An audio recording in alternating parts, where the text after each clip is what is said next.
Hello, Friday, people. Oh, Friday, another one. It feels so good to be a Friday. Hey guys, how's it going? Doing good. Doing Pretty good. well. It's been a big week here in the city and the country. I think everyone's excited for a Friday. Let's take a look at the weather and what we got outside. A lot of sunshine, mixed with some clouds and the chance for some rain today. Taking a look at our downtown area, when we get a chance to, you'll see the sunshine continues through the area throughout most of the day today. Again, some high-level clouds giving it the impact of overcast. While we're looking at downtown, just want to update everyone if you're planning on traveling to downtown or just curious what's happening. A lot of the bridges still remain closed. Some reopened a couple days ago, but the Michigan Bridge, Monroe, a couple of them are still closed, and that's obviously impacting the CTA routes.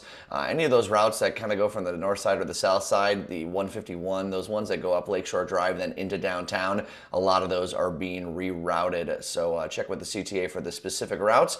And Metra is still operating on that Sunday schedule, that less train schedule. So they call it the Sunday schedule today, and they'll do it tomorrow as well, and then into Sunday as well too. All right, so we got temperatures today warm. I think a lot of us are going to get to 90 degrees in the western and the southwestern suburbs. O'Hare will probably stay at around 87, and a little bit cooler near the lakefront. We'll probably stay in the low 80s. It is muggier than yesterday. The dew points are on the rise a bit, and we do have the chance for some scattered showers and storms. A few popped up yesterday near the lakefront. Wouldn't be surprised if more people got some rain midday or later afternoon. 7-day forecast tells the tale of a real nice weekend. Look at the abundant sunshine and the cooler temperatures. Sunday is like perfect. It's comfortable. The dew point Sunday dropping to the 40s and 50s, so just some real dry air and sunny skies. We warm up next week, and the humidity returns Tuesday, Wednesday. That's the remnants of Tropical Storm Cristobal as it makes its way up through the central United States and likely into the Chicago area as a tropical depression, and some rain showers before we clear out at the end of the week. It looks fantastic. Thanks, John Hanson. Got some news headlines you need to know this morning. Some positive news on the coronavirus front. Testing now available to anyone in Illinois, regardless of the presence of symptoms. So you can head to any of the 11 state mandated or managed drive-through sites without an appointment or a referral. The third time this week, also fewer than 1,000 new cases were reported yesterday. The state death toll is now over 5,700, and cases has been reported in all but one county. Yesterday, Governor Pritzker issued an executive order allowing Illinois schools to reopen for limited in-person summer schools as long as they follow state public health guidelines. Not clear yet which school districts are going to decide to reopen. And education and the lack thereof has been a hot topic during the quarantine because there are a lot of neighborhoods where students just don't have access to the internet. Deanna Gutierrez is joining us with details on an organization working to change that. Deanna, good morning. Coming in soon? Yeah, we're working on it. There she is. She's coming in. Hey, Deanna, you can tell us a little bit more about that organization. Hey, everyone. Good morning. Yeah, so right now, as we can imagine and as we know, community organizations are stepping up more than ever to lend a helping hand for those in need. Now, Christopher House is one of them, and that's an organization that is dedicated to providing resources to families. So think education, work, especially now during the pandemic. At any other time, there would be 700 kids from infants through 8th grade. Every day, Christopher House serves students and infants and even parents who would like counseling and guidance. Lori Boss, the CEO, says throughout their campuses in Belmont-Cragen, Uptown, and Logan Square, they have about 200 employees. Because of this global pandemic, all campuses went from lively to quiet, as all employees had to go from mentoring in person to now teaching online. Teachers are engaging them in academic development and social emotional development. It's just being done, via online technology. Boss adds the core purpose of Christopher House is fighting social injustice, saying it doesn't matter if someone lives near the lakefront or here in Belmont-Cragen. Connecting them to testing sites, connecting them to social work, making sure they have internet access at home. Nancy Flores, a Christopher House parent who happened to drive by during the interview, couldn't hold back her tears as she talked about the impact Christopher House has had on her, even before the pandemic hit. I am very blessed to be here. That's why me driving by, it's very emotional because I love this school and my children love this school. She says teachers are still working hard and engaging with students, even if it is online, and she knows she can count on all the staff for help.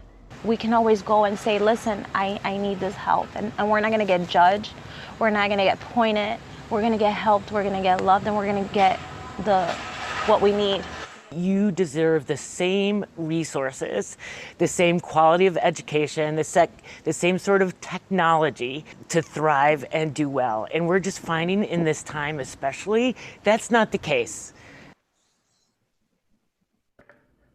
Yeah, so I know we were chatting a little bit, and I think, Amy, you mentioned the Governor J.B. Pritzker saying that in-person summer school was going to be a thing. Now, I did speak to Christopher House, and they said they're going to play it by ear. They're going to decide how to proceed to make sure everyone is safe and make sure the students can get the best education, like she said, that they need.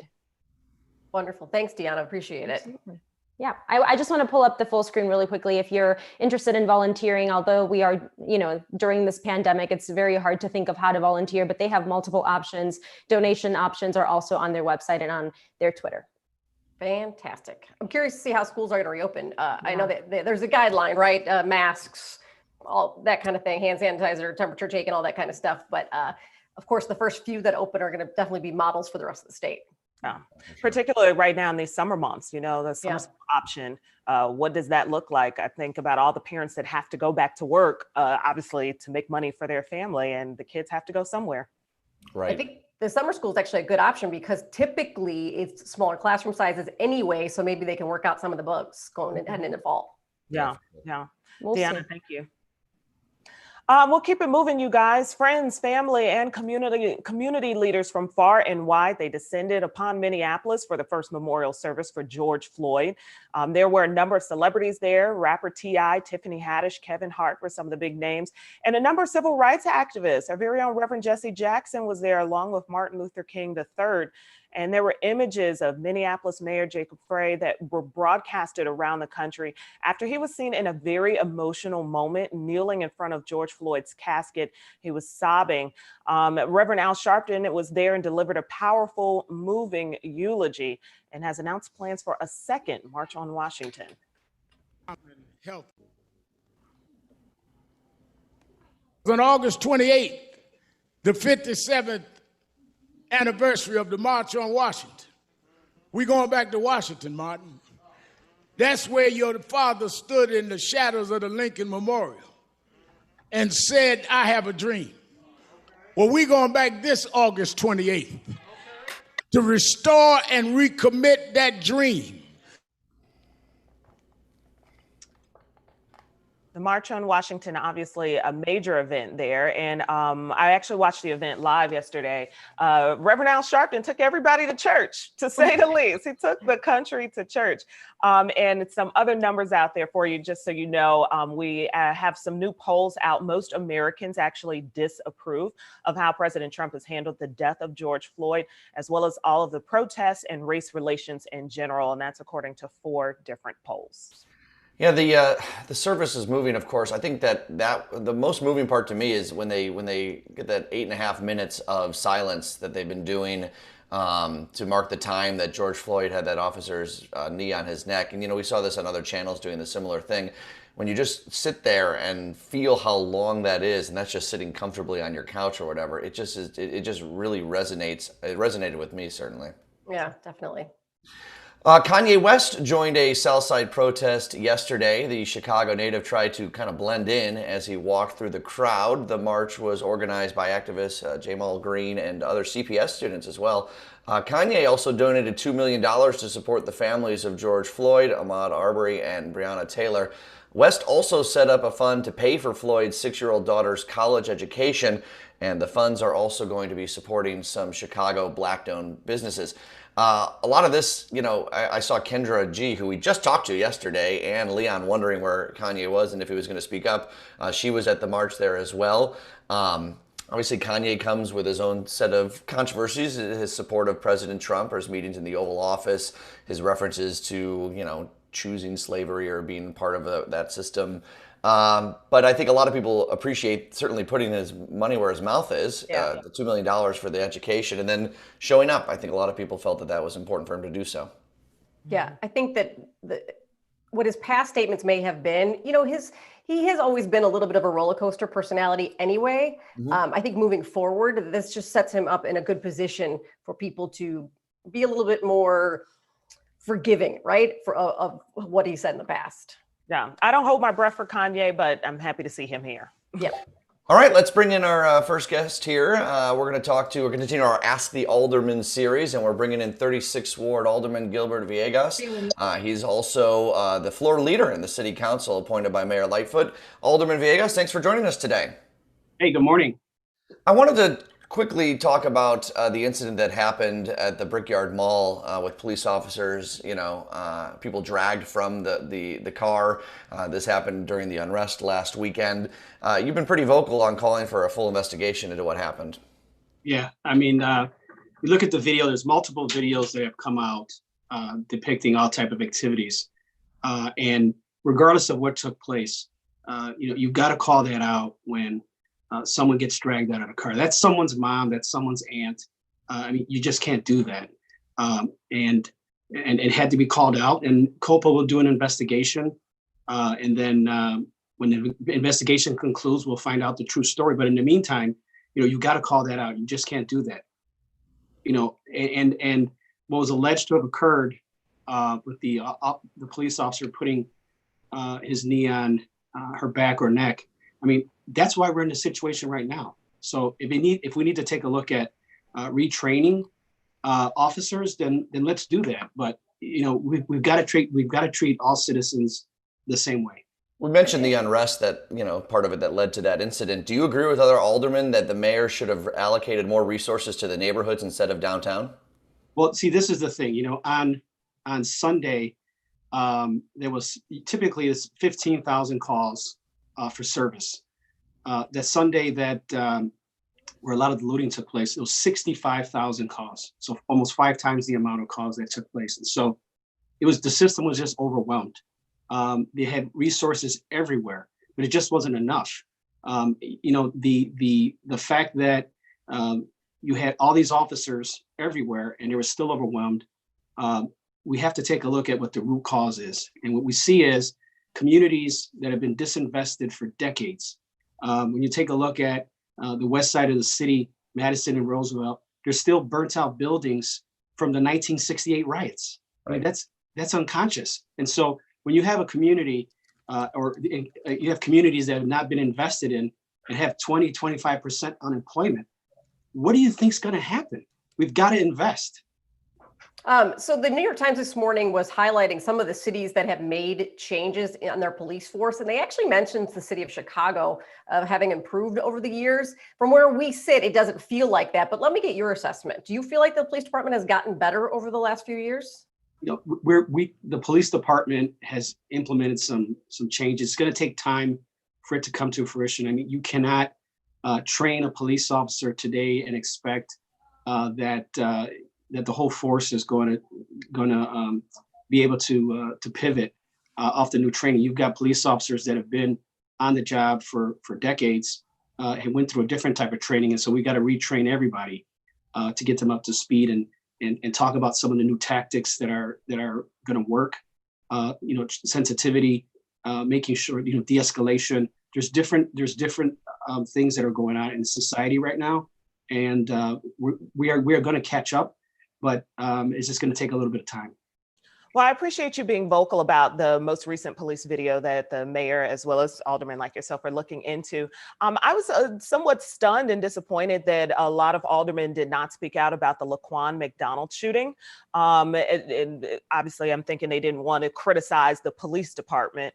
It seems to be that could be shifting with this. Do you think more aldermen will be speaking out against police? Well, there's a misnomer out there that if you speak up about some injustices, that you're against the police department. And the reality is that you can support the police department, you can support the protesters, you can support a lot of things.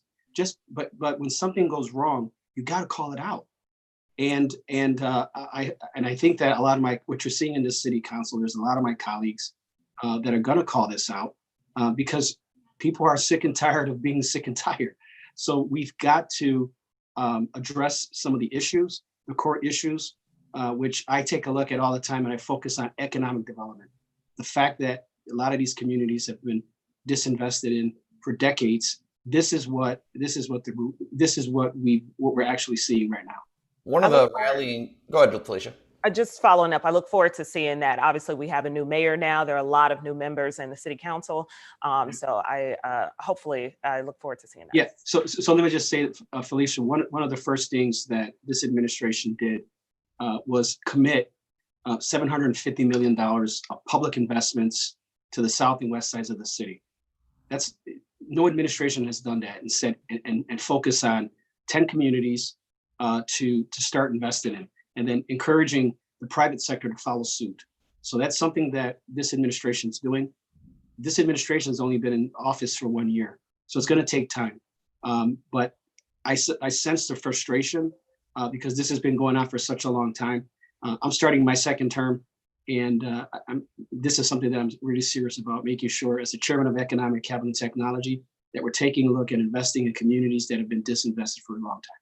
Are you in favor of an elected board of representatives overseeing the police department?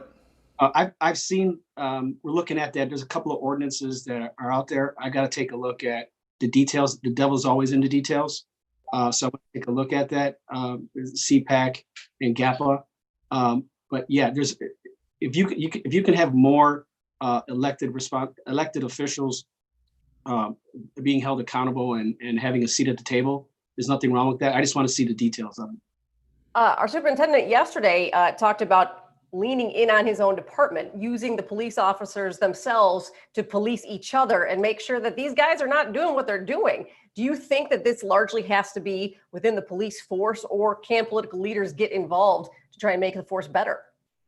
Well, it's there has to be some accountability. There has to be the police officers have to be able to talk to their colleagues and say, hey, that was wrong, and call it out. To be silent is to be complicit. And so what we need to do is make sure that any officer that sees anything wrong, they feel safe and can express their concerns to their supervisor, and then make sure that it gets addressed. So it does start in the police department. And let me just say this, there's overwhelming majority of police department are doing a great job. But it's always, a few characters that tarnish everything. And so what we got to do is make sure that those that are doing wrong, we call them out, and then we make sure that we're working with the good ones. I wanted to get your opinion. Obviously, this is all still happening in the middle of a pandemic, although we've seen cases go down and the positivity rates going down. We have the reopening of the city yesterday, at least into phase 3. This on the heels of obviously what has happened over the weekend. How is your neighborhood moving forward in phase 3?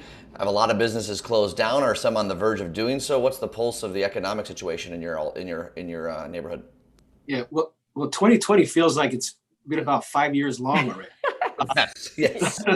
So when you take a look at the COVID, the pandemic that started off in 2020, and you take a look at both the African American community and Latino communities, seeing a huge increase in cases because a lot of those communities have essential workers.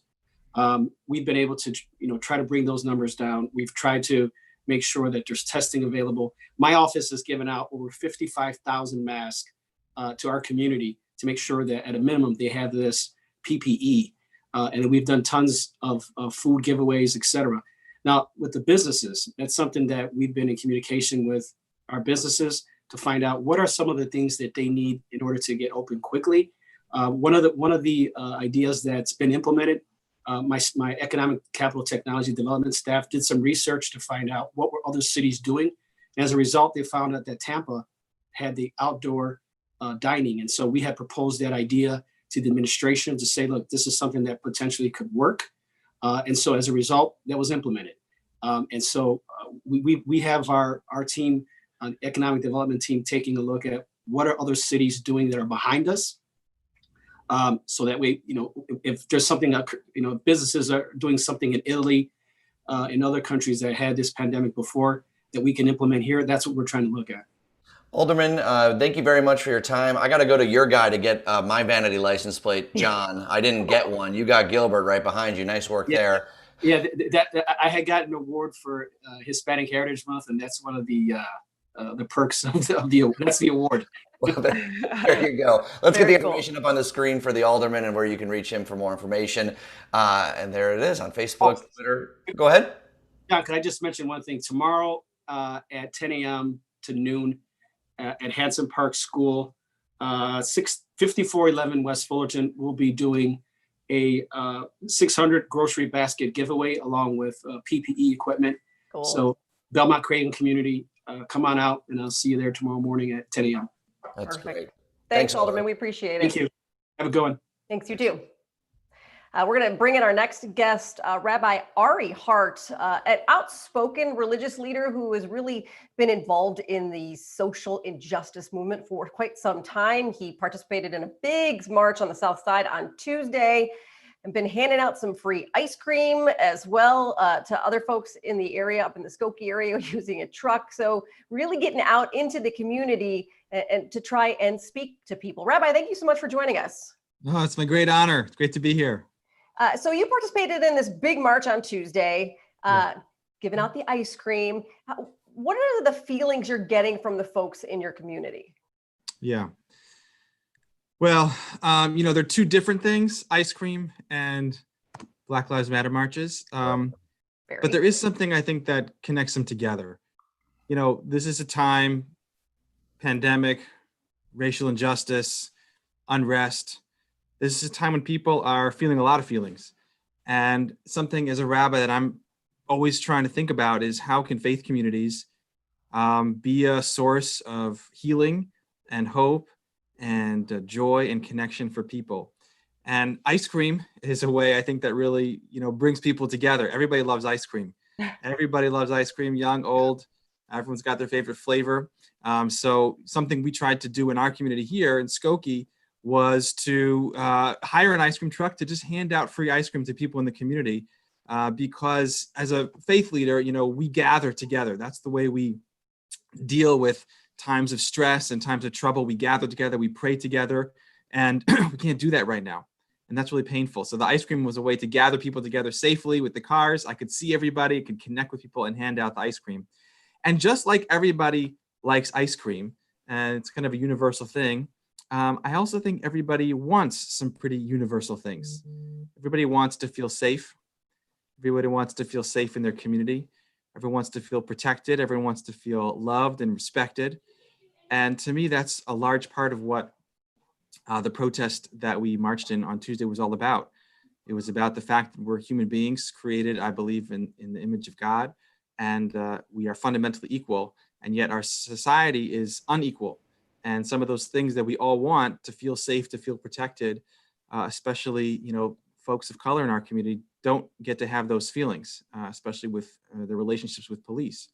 So I joined with a good friend and a mentor to me, Pastor Chris Harris, who organized this amazing march of 10,000 people through Bronzeville, where we were calling for justice, calling for accountability, calling for peace, calling for an end to all violence, whether it's at the hands of law enforcement or at the hands of looters, just calling an end for violence.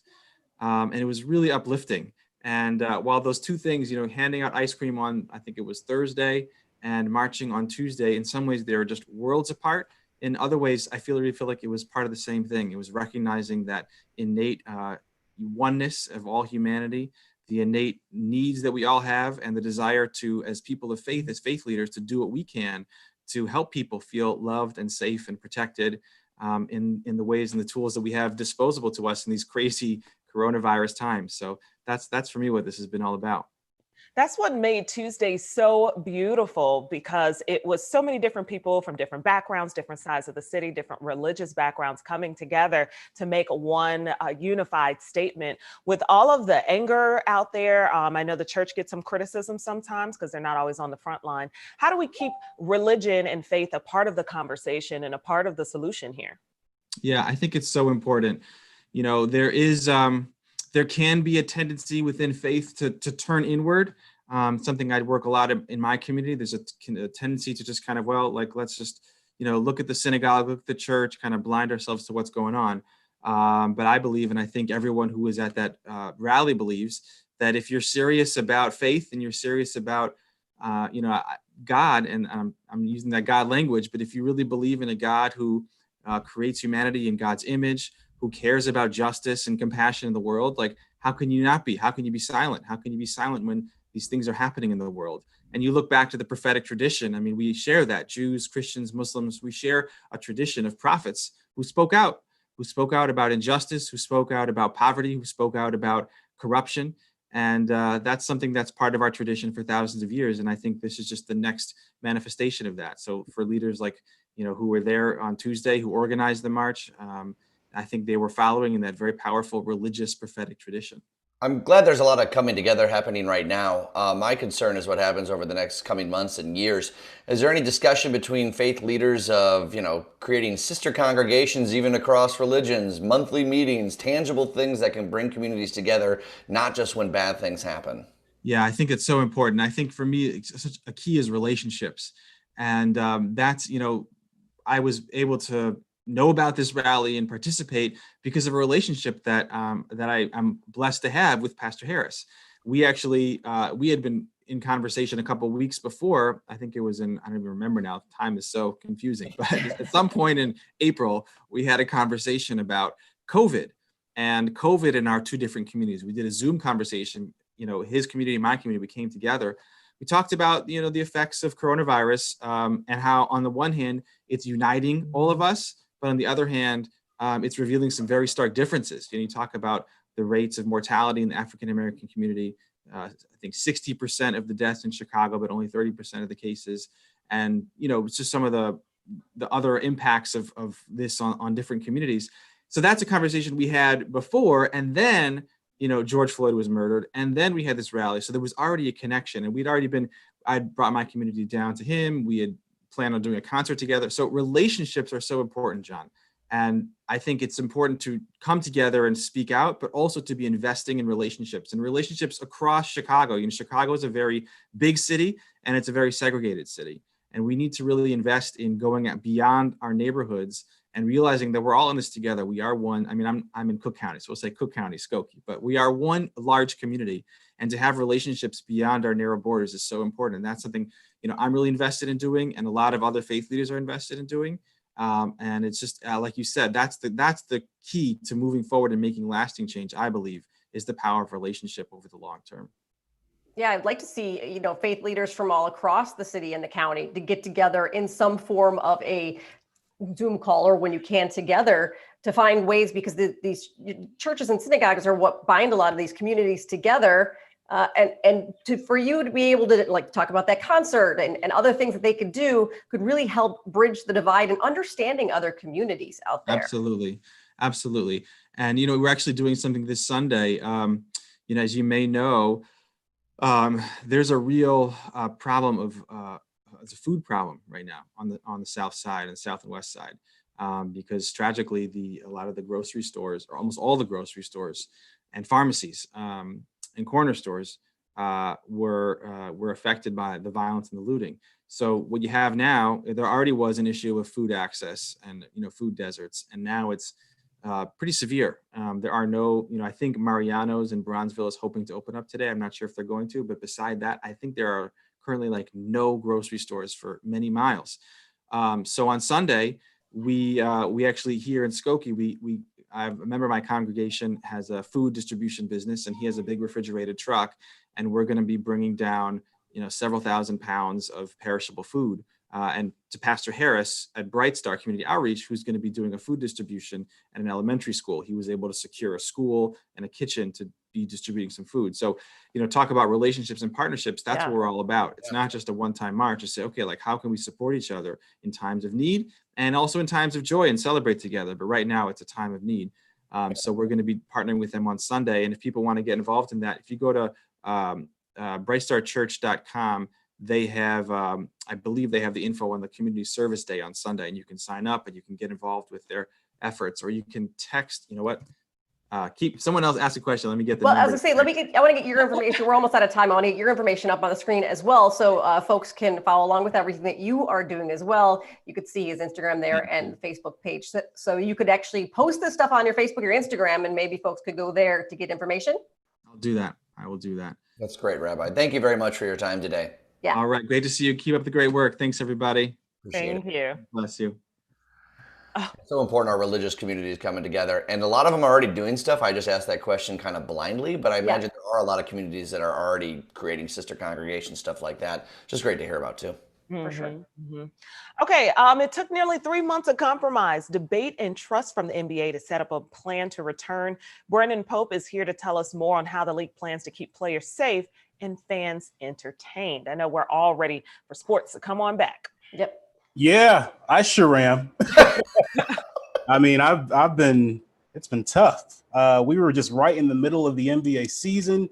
It was about to go to the playoffs, and then COVID happens. But the NBA is back. The Board of Governors, they voted on Thursday to approve a 22-team restart. The Players Association is going to have a call today to give their okay on this. All the games will be played at Walt Disney World Resort in Orlando, Florida, with no fans at all. Here's a breakdown here you can see on your screen of how that would work. 22 teams will do training camp in Florida before starting an 8-game regular season spanning 16 days, multiple games during the day. All that starts in July. The goal is to figure out the final seeding for the playoffs for that 8 spot.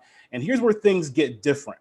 The 16 playoff teams are going to be joined by 5 Western Conference teams, the Spurs, Pelicans, Kings, Suns, and Trailblazers, and 1 Eastern Conference team, which is the Wizards.